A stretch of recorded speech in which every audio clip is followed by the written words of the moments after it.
Guys, welcome to my channel. If you're new, my name is Din and I'm going to show you how to prepare your ingredients, mix the spices and then cook the dish.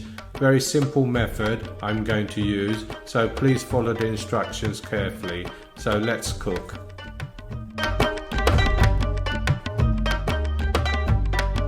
Hello everyone and welcome back to the channel. Before we get started, please pause the video for a moment and write down all the ingredients you need for today's recipe.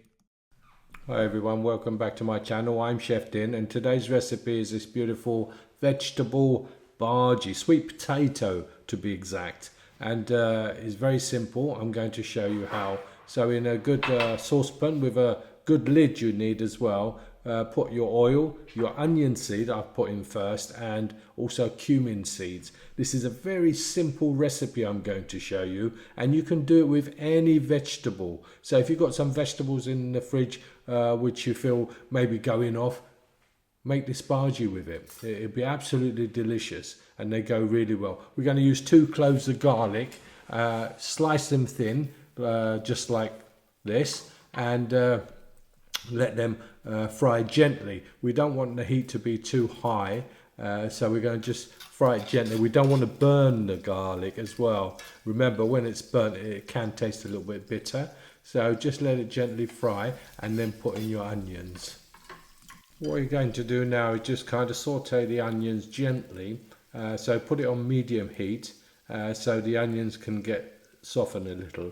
So we're going to also now add the salt because we want the onions to release the water. As you know, I use Himalayan salt, which is pink, which I find has a different type of flavour from your normal table salt. So give it a go, it's really nice. Anyway, give this a little saute.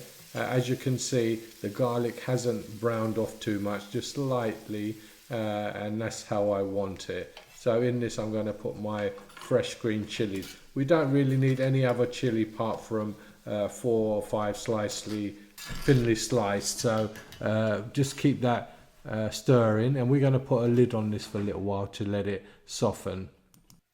This is looking really good. It's been cooking probably about 5 minutes now, so onions are looking soft, and I'm using a glass lid, as you can see, and if you've got a glass lid it's brilliant to cook. You don't need to keep taking the lid off and you can see what's happening.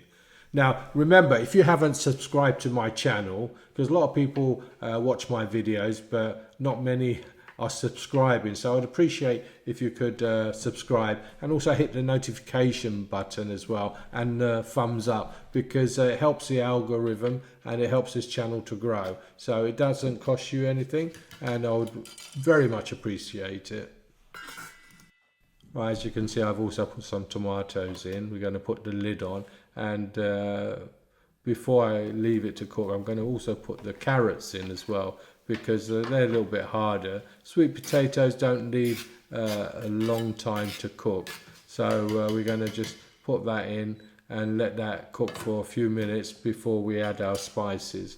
Right, we're now ready to add our spices. You can see the spice listed on the left hand side, so make sure you have everything ready before this stage, so you can just throw everything in as you can see. I'm quite a fan of sweet potato because I'm a diabetic, so apparently sweet potato, funny that sweet potato is quite good for you being a diabetic. I'm not sure why, because it's sweet. But anyway, I love sweet potatoes now, and I incorporate it in a lot of recipes I cook, and I quite enjoy it. It's got a nice taste, and there's so many different varieties of sweet potato. There's like a white one, there's orange, there's even a mauve one, which I quite like, just boiled gently for about 20 minutes, and then you just peel the skin off and just eat the sweet potato as is, like a snack, and it's brilliant. You should give it a go. If you can get hold of the mauve sweet potatoes, they're really nice. Once you put the spices in, give it a good stir and let the spices kind of fry in the oil. This will give it a really good flavour. I'm putting a little bit more salt because I think I put a little bit less. So you've got the exact quantity now, so you know exactly how much salt to put in, so you won't be going wrong. So let this cook out a little bit before you put the sweet potato. There goes the sweet potato. I'm using like an orange colour sweet potato, and it's quite nice. So it's good for bhajies as well. I usually roast them as well for my roast dinner. So I'm learning to be versatile.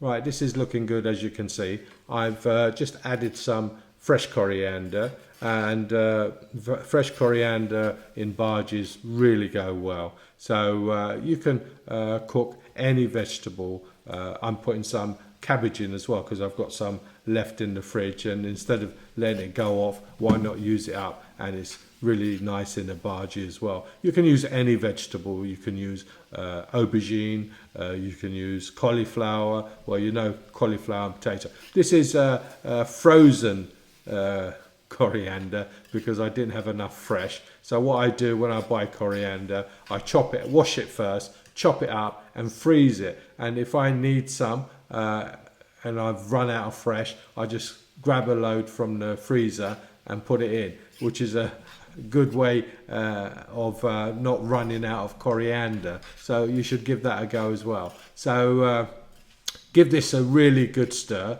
as you can see, and make sure that everything's incorporated. And to this we're going to just add a little bit of water just to let the vegetables steam a little bit. Now once you do this stage, you want to let it cook for probably about 10 minutes max, because that's all it will take. But don't cook it too long, otherwise you'll find that it will all turn to mush, and we don't want that. So keep an eye on it. As soon as you find that the spoon goes through the potato easily, it's done. This is my bhaji. I hope you enjoy it. It's absolutely delicious, and I look forward to seeing you in my next recipe. Bye for now.